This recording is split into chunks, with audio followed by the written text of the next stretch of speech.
Todos que assistiram a qualquer temporada de Dragon Ball já perceberam que, apesar de Goku ser incrivelmente poderoso, ele ainda é um mero mortal, e existem seres hierarquicamente acima dele, deuses, alguns muito mais fracos, outros imensamente mais fortes. Mas você já parou pra pensar em como essa hierarquia divina realmente funciona no universo de Dragon Ball? Desde os deuses que governam planetas até Zen-O, o rei de tudo, que pode até se fingir de ingênuo, mas talvez esconda segredos que podem ameaçar seu próprio reinado no futuro. A estrutura é complexa e mantém o equilíbrio entre mundos e dimensões. Hoje vamos explorar cada nível da hierarquia, entender as funções de cada divindade e descobrir onde se encaixam personagens como os Kaioshins, deuses da destruição, anjos e o enigmático Sumo Sacerdote. E como forma de agradecimento por toda a genialidade por trás desse universo, este vídeo é dedicado ao grande mestre Akira Toriyama que nos presenteou com esse mundo fascinante. Eu dei tudo de mim para trazer o melhor conteúdo possível para vocês, então espero que gostem e se inscrevam para acompanhar mais vídeos como este. À medida que a série progrediu, Akira Toriyama começou a introduzir uma hierarquia de deuses um tanto elaborada no mundo de Dragon Ball, que ocasionalmente é fortemente influenciada pela hierarquia real vista em religiões como budismo e hinduísmo. A maioria dessas figuras divinas habita o reino celestial do Mundo Dragão, e sempre que eu falar Mundo Dragão, entenda como o mundo completo de Dragon Ball, tudo que existe em Dragon Ball. E a tarefa dessas figuras divinas é vigiar os habitantes do universo, tanto enquanto vivem suas vidas diárias como mortais, quanto em sua eventual transição para o pós-vida. Como muitas hierarquias, a maioria das figuras divinas supervisiona uma região específica e reporta a um superior que supervisiona essas regiões coletivas. Embora os outros 11 universos provavelmente sigam uma estrutura hierárquica semelhante, como visto em alguns paralelos diretos que não são mostrados durante a franquia, isso ainda não foi explicado em detalhes, mas os outros universos provavelmente funcionam da mesma forma que o universo 7, por todo o material oficial que já foi apresentado. A seguir, vou descrever cada posição hierárquica no Mundo Dragão, começando de baixo até lá no topo, começando pelos deuses planetários. Os deuses planetários têm o título de Deus, ou Kami-sama, e são o primeiro nível. Existe um deles para cada planeta com vida inteligente. Os deuses mais abundantes no Mundo Dragão são aqueles que supervisionam planetas individuais. De fato, o primeiro deus visto em Dragon Ball é o deus da Terra, o Kami-sama. Como explica o Daisenshu 7, os deuses de cada planeta são selecionados entre os seres sencientes desse planeta, ou seja, seres que têm consciência, inteligência, percepção de si, etc. Alguns atendentes do pós-vida são enviados para auxiliar esses deuses que foram escolhidos entre os nativos do planeta. Karin e Senhor Popo são dois desses atendentes divinos. O propósito desse sistema é supervisionar e proteger as formas de vida sencientes de cada planeta e, mais importante, acelerar o desenvolvimento das espécies sencientes e maturas, guiando-as para uma melhor felicidade. Os atendentes ou assistentes enviados do pós-vida só têm permissão para atuar em um papel subordinado ao deus do planeta, com base na ideia de que o destino de uma espécie deve ser confiado à própria espécie. Isso também parece implicar que planetas com forma de vida não sencientes não são governados dentro desse sistema e, portanto, são deixados para se defenderem por conta própria. Por isso, quando a Terra não tinha vida senciente, como por exemplo na época dos dinossauros, não havia Deus na Terra, pois só há um Deus onde há vida racional. Um método pelo qual os deuses do pós-vida governam o mundo vivo é enviando um pessoal para cada planeta. Isso é, para supervisionar e proteger as formas de vida sencientes deste planeta. Mas, além disso, o objetivo principal é estimular o crescimento de uma espécie senciente e matura, guiando-a em direção à maior felicidade. No entanto, esse pessoal enviado para cada planeta frequentemente não se torna o deus do planeta, mas, em vez disso, serve como uma espécie de atendente para o deus. Em vez disso, uma pessoa apropriada entre os seres sencientes do planeta é selecionado para servir como deus. Isso quer dizer, por exemplo, que até Goku poderia ser escolhido como deus da Terra, e não aconteceu porque não fez sentido. O princípio parece ser que o destino de uma espécie deve ser confiado à própria espécie, e assim, o pessoal enviado só tem permissão para agir em um papel puramente subsidiário. Isso quer dizer que o Senhor Popo e o Mestre Karin foram enviados do pós-vida para a Terra, com a missão de se dedicar e apoiar quem fosse selecionado como deus. No episódio 20 de Dragon Ball Z, o Senhor Kaiô explica a história dos Saiyajins para Son Goku. Nessa descrição, ele afirma que o planeta Vegeta foi destruído quando um deus causou uma enorme colisão de meteoros com o planeta. Isso está relacionado à explicação de Raditz, de muito antes, que falava que o planeta Vegeta havia sido destruído por um impacto de meteoro. Presumivelmente, o planeta Vegeta deveria ter o seu próprio deus, mas, é claro, mais tarde, aprendemos que foi realmente Frieza quem destruiu o planeta, e que a história do meteoro era apenas uma mentira espalhada para encobrir esse fato. Isso levanta a questão: será que o Kaiô estava mal informado como todos os outros, ou apenas estava tentando não revelar a existência de Frieza para Goku? Na maior parte, esse problema pode ser apenas uma inconsistência causada pelo material adicional na série de TV, que foi completamente ignorado à medida que o autor original do mangá continuava com a série. No entanto, é interessante pensar sobre o papel que os deuses desempenham na série, particularmente com relação aos planetas individuais. Frieza acumulou um império com seu poder a ponto de ter controle total sobre toda a raça Saiyajin e o seu planeta. Embora Frieza certamente nunca tenha sido referido como Deus por qualquer Saiyajin mostrado na série, sua autoridade suprema, que se estende até o destino do planeta, começa a se aproximar desse nível. Frieza é mais ou menos um deus do planeta Vegeta, assim como o filho de Katatz, Trunks, Dende foi pro povo da Terra? Bom, os textos oficiais questionam sobre isso, mas na minha opinião, o planeta Vegeta não tinha um deus porque ele é um planeta roubado, e talvez nem tenha dado tempo pra isso. Além de que muitas vezes os Saiyajins antigos são referidos como seres quase bestiais e talvez primitivos, mas ainda acredito que sempre foram sencientes, deixando-nos uma pulga atrás da orelha em relação a isso. Dito isso, em uma área relacionada, o grande ancião, ou grande patriarca do planeta Namekusei, parece ter assumido uma espécie de papel divino, particularmente na forma como o Kaiô eventualmente comunica entre o ancião e o deus da Terra. É muito comum que os Namekuseidins sejam os deuses, por ser uma raça dotada de muitos poderes mágicos. Afinal, 90% dos Namekuseidins nascem do clã dragão e 10% do clã guerreiro, e os do clã dragão têm habilidades mágicas que combinam bastante com o papel de Kami-sama. Porém, após Dragon Ball clássico, podemos conhecer muito mais sobre o que acontece fora da Terra, e este assunto é bem mais rico, e por isso entramos em uma fase muito interessante deste vídeo. Enma e o pós-vida. O grande rei Enma é um ser acima de Kami-sama, e ao contrário dos Kami-samas, os deuses planetários, só existe um Enma Daioh. O rei Enma é o juiz dos mortos, determinando se os indivíduos irão pro céu ou pro inferno. Ele também aprova pessoas excepcionais que faleceram para manter seus corpos e treinar sob a orientação de um Kaiô, supervisiona o processo de reencarnação e gerencia o inferno. Vale ressaltar que Enma é uma figura do budismo e hinduísmo, onde é conhecido como Yama, tornando um dos poucos deuses de Dragon Ball baseado em uma figura real religiosa. Todas as formas de vida no mundo vivo tornam-se espíritos uma vez que morrem, e vão pro palácio do rei Enma, no reino Enma. Depois, cada espírito é julgado pelo rei Enma, determinando se vai pro céu ou pro inferno. A partir desse princípio, fica claro que uma forma de vida é composta tanto por um corpo físico quanto por um espírito. Normalmente, uma pessoa morta pode entrar no reino Enma apenas na forma de espírito. No entanto, há exceções. A critério do deus de um planeta, em raras ocasiões, pessoas podem visitar o reino Enma com um corpo físico intacto. A maioria dessas pessoas o faz para receber treinamento do Kaiô. Son Goku é um exemplo disso. Baseado nos gráficos oficiais de hierarquia dos deuses, Enma está acima dos deuses planetários, mas é inferior na hierarquia aos Kaiôs. Isso também é visível na série, até certo ponto, nos níveis de polidez que eles usam ao falar entre si e sobre cada um. O próprio deus até repreende Goku por falar de maneira tão informal com o rei Enma ao solicitar permissão para treinar com o Kaiô.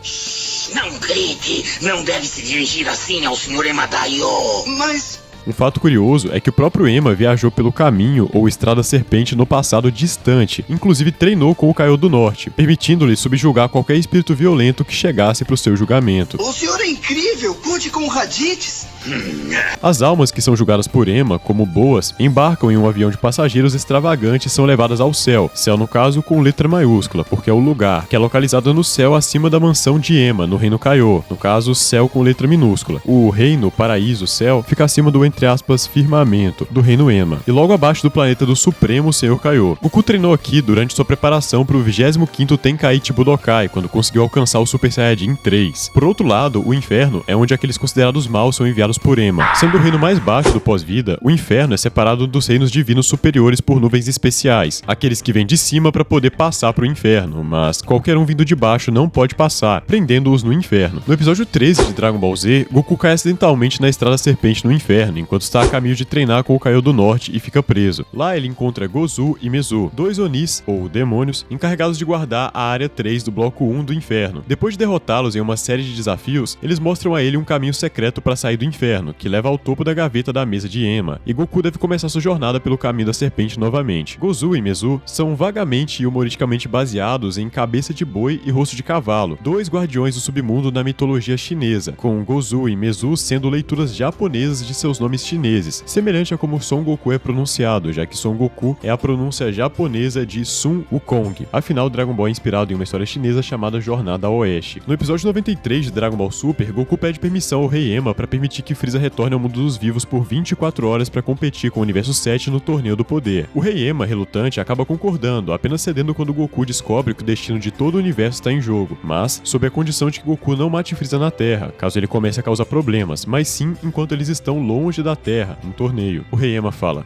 se ele sair do controle, cuide dele fora da Terra. Assim, eu não terei que lidar com ele aqui. Essa observação é um pouco ambígua, pois pode ser interpretado que o rei Enma está dizendo que é responsável apenas por supervisionar aqueles que morrem na Terra. Na verdade, com o contexto de Frieza viajando para combater os guerreiros dos outros universos, é mais provável que o rei Enma esteja pedindo para que Frieza morra fora de sua jurisdição do Universo 7, ao invés de na Terra, onde ele já morreu 2 vezes. Talvez isso faria Frieza desaparecer para sempre. E acima do rei Enma temos os Kaiôs. O título dos Kaiôs é de Rei dos Mundos. Isso que significa Kaiô. E em relação às suas posições, existe um por galáxia: Norte, Sul, Leste e Oeste. Os Reis dos Mundos, Kaiôs, estão acima de todos os deuses do universo e supervisionam coletivamente todo todo o universo a partir do pós-vida. Existem 4 Kaiôs para supervisionar as galáxias Norte, Sul, Leste e Oeste do universo. Além de supervisionar sua região, os Kaiôs também treinam artistas marciais excepcionais mortos que foram autorizados a manter seus corpos no pós-vida. Acima dos 4 Kaiôs das direções cardinais está o Dai Kaiô, ou o Supremo Kaiô, que serve como seu líder. Ele supervisiona todo o universo e é o habitante mais importante do pós-vida. Como Akira Toriyama explica em sua entrevista no Super Exciting Guide, volume de personagem, os Kaiôs são escolhidos entre os membros de uma certa raça chamada Shin-Jin, ou Pessoas do Núcleo, também podendo ser chamado como a raça dos deuses. Eles são chamados assim porque nasce de dentro do fruto da Kaiju, a árvore do mundo, e com mundo entenda realmente tudo que existe. Ela cresce no planeta Kaishin, também conhecido como planeta núcleo do mundo. Kaishin é um planeta localizado em uma parte desconhecida do Macrosomo, e é como uma versão maior dos planetas onde cada Kaiô vive. Existem cerca de 80 Shinjins vivendo em Kaishin, e eles passam seus dias vivendo pacificamente e estudando vários tópicos em um grande castelo. Quando um dos Kaiôs morre, um substituto é escolhido entre os Shinjins por sorteio. Um Shinjin padrão vive cerca de 75 mil anos, então isso não acontece com muita frequência. Toriyama observa que os Shinjins não têm gênero, embora todos tenham alguma característica masculina ou feminina. O planeta do Kaiô do Norte é dito ter mais de 100 milhões de anos, implicando que os Shinjins têm feito esse trabalho de Kaiô por pelo menos esse tempo. Semelhante a outros deuses no mundo dragão, os Kaiôs são seres mortais que podem morrer. O Kaiô do Norte é morto por Goku quando ele teletransporta Cell para seu planeta momentos antes de Cell se autodestruir, levando os dois, além de Bubbles, assim como Gregory no anime, no processo. A ideia de substitutos dos Kaiôs por sorteio veio de Akira Toriyama muitos anos depois, o que é provavelmente a razão pela qual nenhum substituto parece sequer sugerido durante a série. Mesmo assim, a morte parece não impedir os Kaiôs de se divertirem, por assim dizer. Agora, acima dos Kaiôs, vem os Kaiô Shins. Eles têm o título de deuses dos reis dos mundos, e também existem um por galáxia. Os Kaiô Shins são os deuses dos Kaiôs, que estão acima até mesmo dos próprios Kaiôs que também são deuses. Em essência, eles são os deuses dos deuses, supervisionando não apenas o universo, mas também o pós-vida, onde os próprios Kaiôs vivem. Para cada Kaiô, Norte, Sul, Leste, Oeste e Supremo, que supervisiona tudo, há um Kaioshin correspondente. Assim como os Kaiôs, os 4 Kaioshins das direções cardinais supervisionam as galáxias Norte, Sul, Leste e Oeste, e, presumivelmente, os 4 quadrantes do pós-vida, enquanto o Dai Kaioshin supervisiona todo o universo e o pós-vida. Os diversos Kaiôs governam um universo infinitamente expansivo, do mundo dos vivos. Isso é determinado principalmente pela direção cardinal, enquanto o Dai Kaiô serve como um gerente geral dos lugares governados pelos Kaiôs. E, além disso, os Kaioshins do Norte, Sul, Leste e Oeste governam o universo como um todo. Em última análise, o Dai Kaioshin, ou Supremo Kaioshin, supervisiona o universo em sua totalidade. Além desse escopo mais amplo, eles também são muito mais poderosos do que os Kaiôs. Enquanto o Kaiô do Norte era mais fraco que Nappa, o Kaioshin do Leste diz que cada um dos Kaioshins era forte o suficiente para derrotar o Freeza de Namekusei com um único golpe. O Daisenshu 7 afirma que os Kaioshins irão interferir nos assuntos tanto do mundo dos vivos quanto do pós-vida se um evento for considerado capaz de decidir o destino do mundo dragão. No episódio 53 de Dragon Ball Super, Goaz do Universo 10 discute a interferência dos Kaioshins, afirmando que o papel dos Kaioshins é criar e observar, e que apenas os deuses da destruição têm permissão para interferir. Claro, em circunstâncias importantes onde o destino de todo o universo está em jogo, às vezes os Kaioshins podem interferir tanto no pós-vida quanto no mundo dos vivos. Embora os Kaioshins só sejam mostrados desempenhando um papel de supervisão na série, é revelado no filme de 2013, Dragon Ball Z, A Batalha dos Deuses, que eles também são o contraponto dos deuses da destruição e possuem o poder da criação. Para expandir a vida por todo o universo, os Kaioshins estabelecem novos planetas e os enchem com uma miríade de formas de vida, seja transplantadas de outros planetas ou recém-criadas, com vários níveis de senciência. Akira Toriyama declara a relação entre esses dois deuses contrastantes em sua entrevista no primeiro Shozenshu. Em vez de o Kaioshin-sama criar planetas, ele é capaz de fornecer o ímpeto para que eles nasçam. Além disso, às vezes, ele divide um planeta e aumenta o número de planetas. Ele pode até criar formas de vida ou transplantá-las de outro planeta, mas seu trabalho básico é vigiar os numerosos planetas. Como o número de planetas é muito grande, os 4 Kaiô-samas também o ajudam. Eles intervêm se parecer que o equilíbrio do universo vai ruir, mas normalmente atuam apenas em um papel consultivo para novas formas de vida e não se envolvem. Para fornecer um equilíbrio ao número constantemente crescente de planetas, o deus da destruição destrói, mas não age por ordem dos Kaioshins. Ele destrói de acordo com seu próprio julgamento, exceto se ele é caprichoso. Então ele destruirá um planeta importante sem pensar duas vezes, ou quando acha que é um incômodo, como é o caso de Bills. Isso acaba fazendo com que o nível mortal seja bastante abaixado, o que levou o Universo 7 a ter o segundo pior nível mortal, justamente por poucos planetas e alguns nem tão desenvolvidos. Os Kaioshins são assistidos por um ser chamado Kibito, cujo nome vem da palavra japonesa Tsukibito, que significa atendente ou assistente. No mangá original e na adaptação animada, nunca é esclarecido exatamente o que Kibito é ou de onde ele veio. Ele é listado nas hierarquias oficiais publicadas como atendente de todos os Kaioshins, embora, dentro da série, ele seja visto apenas auxiliando o Kaioshin do Leste. Isso é presumivelmente porque os outros estão todos mortos. O principal dever de Kibito parece ser usar sua técnica técnica Kai-Kai para teletransportar os Kaioshins de planeta para planeta, além da sua habilidade de cura. O mangá de Dragon Ball Super revela que todos aqueles que servem ao Kaioshin são capazes de usar os mesmos poderes de cura de Kibito. Isso inclui Zamasu, devido ao seu papel como aprendiz de Goas do Universo 10, e até mesmo Trunks, sim, que brevemente se tornou discípulo da versão do Kaioshin do Universo 7 em sua linha do tempo paralela. De acordo com Trunks, no capítulo 24 de Dragon Ball Super, o Kaioshin do Universo 7 dançou ao redor dele por 3 dias inteiros como parte do ritual para torná-lo um discípulo, e embora Trunks não soubesse na época, esse mesmo ritual lhe conferiu o poder de curar pessoas. Presumivelmente, tanto Kibito quanto Zamasu obtiveram seus próprios poderes de cura da mesma maneira, embora ainda não esteja claro de onde Kibito veio antes de começar a servir os Kaioshins. As únicas pessoas no reino dos Kaioshins são os Kaioshins e o Kibito, e eles têm todo um planeta para si. Para permitir que eles supervisionem tanto pós-vida quanto o mundo dos vivos, os Kaioshins vivem no reino dos Kaioshins, que está localizado fora do Macrosomo, e gira ao redor dele de forma semelhante à maneira como a Lua gira ao redor da Terra. O maior tesouro dos Kaioshins são os brincos Potara, que permitem que eles se fundam com outros para obter um poder ainda maior. A fusão Potara é permanente e se realizada com um Kaioshin, mas Goas explica no episódio 66 de Dragon Ball Super que, para aqueles que não são Kaioshins, os efeitos do Potara duram apenas 1 hora. Os Kaioshins também utilizam o poder dos Anéis do Tempo, que podem ser usados para viajar para o futuro e observar o desenvolvimento de uma civilização. No episódio 54 de Dragon Ball Super, Goas afirma que apenas os Kaioshins são qualificados para usar os Anéis do Tempo e adverte que viajar para o passado é estritamente proibido, pois alterar a história é extremamente perigoso. Continuando sua explicação sobre as origens dos Kaios no Super Exciting Guide, volume de personagem, Akira Toriyama explica adicionalmente que os Kaioshins são selecionados apenas entre os Shinjins nascidos dos frutos dourados de Kaiju, que são particularmente raros. Os Shinjins do fruto dourado têm uma vida útil mais longa do que os Shinjins comuns, já que o Kaioshin do Leste viveu por 5 milhões de anos, enquanto os Shinjins comuns têm uma vida útil de apenas 75 mil anos. No entanto, Akira Toriyama mais tarde forneceu uma resposta contraditória a isso em sua entrevista, no 12 Bull Mysteries, com Naho Oishi, quando questionado sobre quem pode se tornar um Kaioshin. Ele fala que ninguém pode. Os Kaioshins nascem como Kaioshins. Há 3 deles e eles trabalham em turnos, embora haja 2 deles de plantão agora. Se um dos Kaioshins morresse em um acidente, então o Kaioshin atualmente nativo cresceria no reino dos Kaioshins como uma planta, no caso, o fruto dourado. Se não houver acidentes, diz-se que suas vidas são de 75 mil anos mesmo. O Daisenshu 7 afirma que 5 anos antes do início de Dragon Ball, Majin Buu matou os Kaioshins do Norte e do Oeste e absorveu os Kaioshins do Sul e o Supremo Kaioshin. Apesar disso, até agora, esses Kaioshins ausentes não foram substituídos, deixando o Kaioshin do Leste como o único deus supremo do Universo 7 por milênios. Isso pode ser devido à extrema raridade dos frutos dourados da árvore Kaiju, pois nenhum pode ter crescido durante todos esses anos. Eventualmente, um Kaioshin mais velho de 15 gerações atrás é libertado, enquanto Goku e Kibito se referem a ele como Dai Kaioshin, em vários momentos, inclusive na primeira vez que esse termo é usado na série. Não é esclarecido se ele assumiu oficialmente o cargo de Supremo Kaioshin, ou se isso é apenas uma forma educada de Goku e Kibito de distingui-lo do Kaioshin mais jovem. Guias e outras fontes secundárias geralmente o rotulam como Kaioshin ancião ou Kaioshin de 15 gerações atrás, e aqui no canal geralmente eu chamo de Kaioshin ancião mesmo, mas na versão japonesa eu sempre falo Uro Kaioshin. Akira Toriyama mais tarde forneceu a história por trás do Kaioshin ancião sendo selado na espada Z em sua entrevista, no mesmo 12 Bull Mysteries, entrevista para a edição da Psycho Jump de junho de 2014, uma revista japonesa bem importante. Os Kaioshins, que criam planetas, e os deuses da destruição que os destroem, nunca se deram muito bem, mas uma vez a cada 1000 anos, eles vão aos reinos uns dos outros e realizam uma reunião de coordenação. Em uma dessas reuniões, eles se desentenderam sobre algo trivial e um certo deus da destruição, de temperamento curto, selou o Kaioshin ancião dentro de uma espada. Naturalmente, não teria sido apropriado para ele destruir o reino dos Kaioshins em si. A propósito, esse deus da destruição era Bios, como descreve Toriyama. Dragon Ball Super também mostra que um Kaio pode ser promovido ao posto de Kaioshin após um aprendizado sobre o Kaioshin atual, como é o caso de Zamasu e Goas do Universo 10, embora seja possível que esse sistema seja único para o Universo 10, e não se aplique ao Universo 7. No entanto, no capítulo 24 do mangá de Dragon Ball Super, o Kaioshin do Universo 7 fala como se ele tivesse sido discípulo do Dai Kaioshin, preenchendo o mesmo papel de servo que Kibito. Agora, um pouco fora do radar do Universo 7, afastados da hierarquia divina, entretanto seres extremamente poderosos, temos os Makaios e os Makaioshins, personagens que serão explorados na nova temporada de Dragon Ball que vai lançar a Dragon Ball Daima. Por isso é muito importante conhecê-los. Após sua explicação sobre as origens dos Kaios e Kaioshins no Super Exciting Guide, volume de personagem, Akira Toriyama revela a existência dos Makaios e Makaioshins, deuses do reino dos demônios, uma área que, de acordo com o Daisenshu 7, nem mesmo os olhos dos deuses podem alcançar. Eles são a antítese dos Kaios e Kaioshins e governam o mal. Toriyama afirma que o poder dos Kaioshins é atualmente maior que o dos Makaioshins, o que os mantém sob controle. Quando um Shinjin maligno nasce, eles deixam o planeta Kaishin e vão para o reino dos demônios para se juntar aos Makaioshins. No entanto, não se sabe se os Makaios ou Makaioshins são selecionados entre esses Shinjins malignos ou se eles são seres nativos do reino dos demônios, e os Shinjins malignos são simplesmente seus aliados. Talvez na nova temporada tenhamos uma resposta. Também não se sabe se Dabura era um Makaiô ou um Makaioshin, embora seu título de Rei do Reino dos Demônios tenha o mesmo significado que Makaiô. Toriyama não disse se ele é ou não. Ele poderia ser simplesmente um governante político do Reino dos Demônios e não seu deus, assim como o Rei da Terra é diferente do Deus da Terra. Também não se sabe quantos Makaiôs ou Makaioshins existem ao todo, ou como eles são escolhidos para os seus cargos. Na maior parte, além da explicação única de Toriyama, não se sabe muito sobre eles, e a maioria das coisas provavelmente estava na cabeça do Akira, e agora está na temporada já finalizada pela produção, que será lançada no dia 11 de outubro, às 11h40. E você acompanha a cobertura completa aqui no canal, caso esteja inscrito. E já se inscreva, deixa um like se você tá até aqui, é porque você tá gostando do vídeo, e você vai querer acompanhar o futuro do canal. Ocupando um dos postos mais altos de todos os deuses, temos os Hakai-shins. O título deles é de Deus da Destruição, e eles são extremamente escassos, há apenas um por universo. Enquanto os Kaioshin possuem o poder da criação, que fornece o catalisador para o nascimento de planetas e formas de vida, o Deus da Destruição é fiel ao seu título e detém poder e autoridade da destruição. À medida que novos planetas nascem, o Deus da Destruição destrói planetas existentes para manter o equilíbrio da vida no universo. Em contraste com os Kaioshins, que são poderosos pelo direito próprio como deuses comparado à maioria dos mortais, os Deuses da Destruição possuem um poder muito maior e sua força raramente pode ser desafiada. É revelado no filme de 2013, o Battle of Gods, que o mundo dragão é composto por 12 universos e que Bios é o Deus da Destruição do universo 7 e que ele não conhecia também o planeta Terra, descrito por Whis como o planeta 4032-877 nas coordenadas. Bios ensinou no filme que há outros deuses da destruição além dele mesmo, mas só em Dragon Ball Super, quando o Deus da Destruição Champa do sexto universo é introduzido, é que algo é afirmado definitivamente sobre cada universo ter seu próprio Deus da Destruição. No episódio 42 de Dragon Ball Super, após o torneio entre o universo 6 e 7, Bios informa Goku que cada universo tem o seu próprio Deus da Destruição, o que foi a primeira instância em que esse fato é explicitamente declarado. Todos os deuses da destruição dos dois universos são apresentados durante o arco da história Sobrevivência do Universo, onde acontece o Torneio do Poder. Whis revela no episódio 55 de Dragon Ball Super que o Deus da Destruição está ligado ao Kaioshin do mesmo universo de forma que os dois formam um par, o que significa que, se um morrer, o outro também morrerá. Por descontentamento de Bios, Goku rapidamente percebe que a maneira mais simples de derrotar um Deus da Destruição é simplesmente matar seu Kaioshin comparativamente mais fraco. Essa ligação parece ser conhecida apenas por muito poucos, já que o Shouzenshou 1 indica que a conexão entre os dois permanece envolta em mistério, mas Zamasu e Goku Black exploram totalmente esse segredo em sua campanha para exterminar os deuses da linha do tempo paralela de Trunks. Acima dos deuses da destruição estão os assistentes anjos. Os deuses da destruição são acompanhados pelos anjos enviados pelo Rei dos 12 universos. O papel principal de um anjo é guiar o deus da destruição que serve, além de treiná-lo e manter seu poder destrutivo sob controle. Os anjos são amorais e indiferentes por natureza. Como Whis explica no capítulo 18 de Dragon Ball Super, eles devem permanecer neutros em conflitos e não devem intervir. Os anjos também são bastante inteligentes, demonstrando um conhecimento e compreensão profundos da hierarquia, estrutura e funcionamento interno do mundo dragão. Cada anjo impõe um bastão que lhes permite se comunicar com outros deuses, projetar eventos passados, observar eventos atuais em todo o cosmos, se proteger de ataques e viajar quase a qualquer lugar que desejem, entre muitas outras capacidades. Whis demonstrou sua capacidade de reverter o tempo por um máximo de 3 minutos, mas não se sabe se outros anjos compartilham essa habilidade. Eu já fiz um vídeo aqui no canal especificamente sobre os anjos. Conforme você for assistindo os vídeos do canal, o YouTube vai te recomendar os relacionados. O Kaioshin do universo 7 revela no episódio 63 de Dragon Ball Super que um anjo está diretamente ligado ao deus da destruição de seu respectivo universo, o que significa que se um deus da destruição que o anjo serve morrer, o anjo deixará de funcionar, até que um novo deus da destruição seja nomeado. De acordo com a revista V-Jump, é assim que estão 6 anjos inativos. Afinal, anteriormente existiam 18 universos, mas Zenyon em um surto de raiva destruiu 6. Mesmo assim, os anjos permanecem ativos mesmo após a eliminação de seus deuses da destruição, embora isso possa ser uma circunstância especial, já que a eliminação de um universo inteiro significa que o cargo de deus da destruição nunca mais será preenchido. Durante sua primeira aparição, o rei dos 2 universos, Zenyo, brinca sobre substituir Bios e Champa por novos deuses da destruição, então parece que ele tem alguma autoridade, talvez final, para nomear os deuses da destruição. Mas como funciona a sucessão? Ao longo de Dragon Ball Super, Bios frequentemente se pergunta se Goku está tentando roubar seu cargo como deus da destruição do universo 7. Whis até pergunta a Goku se ele estaria interessado em assumir como novo deus da destruição quando Bios morrer, e diz que ensinará Vegeta se Vegeta se tornar um deus da destruição. Mais tarde, o arco Sobrevivência do Universo apresenta Toppo, um candidato a ser deus da destruição do universo 11. Esse posto de candidato também tem nome, se chama Hakaishin Korro, um status que ele possui com a aprovação do atual deus da destruição do universo 11, Belmont, e do Kaioshin Kai. Belmont observa no capítulo 28 do mangá que se passaram 87.910.715 dias desde que ele se tornou um deus da destruição e que planeja se aposentar a qualquer dia. No final do arco, Toppo abandona seu orgulho durante sua batalha contra Vegeta, Frieza e número 17, e parece se tornar um deus da destruição completo. Nada mais é explicado sobre essa aparente contradição com talvez 2 deuses da destruição em um único universo. Topo claramente não é da mesma espécie que Bios e Champa, e os deuses da destruição dos outros universos são uma mistura diversificada de várias espécies. Com base em tudo isso, parece provável que os deuses da destruição sejam recrutados entre indivíduos fortes de qualquer espécie, da mesma forma que os deuses de planetas específicos são recrutados entre membros destacados da população local. Ainda não está claro como Bios e Champa se tornaram deuses de universos separados mesmo sendo da mesma espécie, inclusive sendo irmãos, eles presumivelmente originam-se do mesmo universo. Acima de todos os deuses da destruição e todos os anjos, temos o Grande Sacerdote. O Rei Zen'ou também tem um ajudante, o Grande Sacerdote, também conhecido como Dai Shinkan, um anjo que frequentemente age como representante e mensageiro do Omni King para vários deuses dos universos. O Grande Sacerdote também aconselha Zen'ou de apagar todos os universos perdedores no Torneio do Poder. No entanto, sua postura calma não deve ser subestimada, já que Whis explica a Goku no episódio 55 que o Grande Sacerdote é considerado um dos 5 indivíduos mais poderosos de todos os universos. É revelado no episódio 67 que o Grande Sacerdote é o pai de Whis, e no capítulo 29 do mangá também se refere ao Grande Sacerdote como seu pai ao falar com Whis. Note que, em japonês, eles estão indicando de forma inequívoca um relacionamento familiar e não se referindo a ele como pai devido ao seu status como sacerdote. Como Vados é a irmã mais velha de Whis, ela é, presumivelmente, outra das filhas do Grande Sacerdote, mas ainda não está claro quantos dos anjos fazem parte dessa família, embora talvez sejam todos. E acima de qualquer ser na hierarquia de Dragon Ball, temos Zen-O, o rei de tudo, e existe apenas um dele por linha do tempo. Uma curiosidade interessante é que o seu símbolo de kanji se assemelha bastante ao formato do palácio do Zen-O, o que é uma coisa que eu nunca vi ser falado. Introduzido no episódio 40 de Dragon Ball Super, Zen-O está no topo da hierarquia dos seres divinos. Após o torneio entre os universos 6 e 7, Bills e Champa ficaram chocados com a súbita aparição de uma pequena figura, a quem eles se referem como Zen-O. Zen-O em japonês significa rei de tudo. No episódio 41 de Dragon Ball Super, é explicado que Zen-O está, entre aspas, no cume dos 12 universos. Como mencionado anteriormente, o Zen-O implica que tem autoridade para nomear novos deuses da destruição, e Toriyama explica que os anjos são enviados pelo Omni King, o próprio Zen-O. Além disso, mais detalhes sobre seu papel exato são escassos. Na verdade, em vez de desempenhar algum tipo de função ou trabalho como a maioria dos outros deuses, os eventos do arco Sobrevivência do Universo mostram que Zen-O simplesmente tenta se entreter, e todas as outras formas de vida são forçadas a seguir seus caprichos. Ele usa uma capa com o kanji Zen, que significa tudo. Esse é um kanji que, se espelhado, fica exatamente igual. Pra quem não sabe, no japonês tem 3 silabários, hiragana, katakana e kanji, e o kanji são símbolos que são usados também no idioma chinês, e esses símbolos podem representar nomes de pessoas, eles chamam também de ideogramas. Os Hakaishins dos universos demonstram principalmente reverência por Zen-O, que fala e age muito como uma criança pequena, embora também temam o poder insondável que ele possui. Bills revela a Goku no episódio 41 que, se Zen-O quisesse, ele poderia destruir instantaneamente os 12 universos. Bills e Whis ampliam isso no episódio 47 de Dragon Ball Super, explicando a Goku que, originalmente, haviam 18 universos, mas Zen-O destruiu 6 deles quando se sentiu levemente ofendido. Bills ainda conta a Goku que, embora o Zen-O não lute, ele é de fato mais forte do que qualquer outra pessoa, com Whis acrescentando que Zen-O é capaz de apagar qualquer coisa instantaneamente, uma habilidade que Zen-O demonstra pela primeira vez quando destrói o futuro distópico de Trunks no anime. Após a batalha com Zamasu, Goku traz Zen-O da linha do tempo paralela para o presente, resultando na linha do tempo atual tendo 2 Zen-Os ao mesmo tempo. Enquanto os deuses da destruição e Kaioshins dos universos escolhem suas palavras com muito cuidado na presença de Zen-O, muitas vezes falando com uma formalidade humilhante e se curvando em respeito, os anjos que ele enviou para guiá-los falam de maneira muito mais casual com ele, também nunca se curvam em sua presença. No episódio 41 de Dragon Ball Super, tanto Whis quanto Vados se queixam brincando sobre seus deuses da destruição, resultando em uma sugestão brincalhona de Zen-O de substituí-los. Zen-O é acompanhado por 2 atendentes altos e magros que ficam ao seu lado e garantem que a etiqueta e as boas maneiras sejam respeitadas em sua presença. O par raramente fala, muitas vezes parecendo estoicos ao lado do rei, embora, ocasionalmente, reajam com desdém quando ele é abordado de maneira informal. No episódio 55 de Dragon Ball Super, os atendentes dizem a Goku para tomar cuidado com suas palavras quando ele se dirige a Zen-O de forma ousada, mas Zen-O, por sua vez, rapidamente lhe diz para ficarem quietos, ou ele os apagará da existência. Embora ainda não tenham demonstrado nenhum poder, os atendentes do Zen-O mostram algumas habilidades únicas, como no episódio 41, quando eles desaparecem na arena do torneio e reaparecem na frente de Goku na tentativa de impedi-lo de se aproximar do rei. Embora a posição exata dos guardas na hierarquia seja incerta, essa questão talvez não seja relevante, já que eles não têm função direta no mundo mortal. O esquema completo da hierarquia divina do universo de Dragon Ball, de baixo para cima, é composto pelos deuses planetários e seus assistentes, os Kaios, Supremo Kaiô e Ema, os Kaioshins e seus assistentes, o Supremo Kaioshin, os deuses da destruição, os anjos, o sumo sacerdote e, no topo, o rei de tudo, Zen-O. Se você chegou até aqui em um vídeo tão longo, é porque você gostou do vídeo e do conteúdo. Eu me esforcei muito para trazer informações precisas, roteirizar, narrar, editar e produzir tudo com a melhor qualidade possível. Então, se você curtiu, deixe seu like e se quiser acompanhar mais conteúdos nesse nível, se inscreva no canal, tem muito mais vindo por aí. Agradeço de coração aos membros do canal, acabei de lançar o programa de membros e já temos os primeiros inscritos. Então, um salve especial para Eduardo Matos, Christian Preto, Rodrigo Marques, Gerson Oli, Yuri Mike, Iago Coelho, Jackson Flauzino e Ramon Carcado. Vocês são o combustível que me motiva a continuar mantendo a chama de Dragon Ball viva, mesmo depois de tanto tempo sem novos episódios. E se você quiser saber mais sobre a nova temporada que estreia em menos de um mês, é só clicar na tela na minha análise do trailer. O vídeo tem a mesma qualidade deste e tenho certeza de que você vai gostar. Muito obrigado pela atenção e nos vemos no próximo vídeo. Fico por aqui e fui!